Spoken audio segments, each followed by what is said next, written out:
எங்கள் பாப்பா கடைக்கு போய் கேரட் வாங்கிட்டு வந்தாங்க. கேரட் பாருங்கள், நல்லா ஃப்ரெஷ்ஷாக சூப்பராக இருக்குல்ல. பீட்ரூட் சைஸ் பார்த்திங்களா, பெருசாக இருக்கா. இது ஒரு 2 நாளைக்கு ஆச்சு.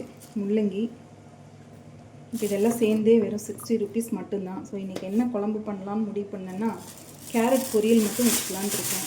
ஏன்னா பாவக்காய் குழம்பு கொஞ்சம் இருக்குது. ஸோ அதனால் கேரட் மட்டும் பொரியல் வச்சுக்கலாம். போதும்.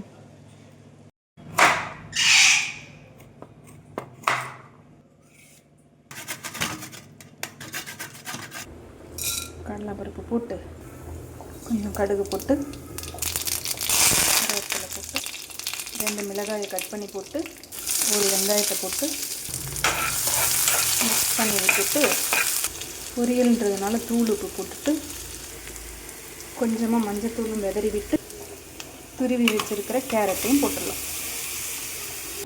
லைட்டாக தண்ணி தெளிச்சு விட்டு மூடி வச்சிட்டோம்னா அவ்வளோதாங்க. 5 minutesல அது குக் ஆகிடும். 5 minutesக்கு அப்புறம் குக் ஆகிடுச்சிங்களா, அப்படியே தேங்காய் பூவை போட்டு மிக்ஸ் பண்ணி இறங்கினா வேலை முடிஞ்சது.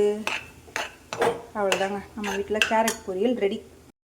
ஸோ இன்றைக்கி சுட சுட சாப்பாடு, நேற்று வச்ச பாவக்காய் குழம்பு, கேரட் பொரியல், கொஞ்சமாக பிக்கிள்,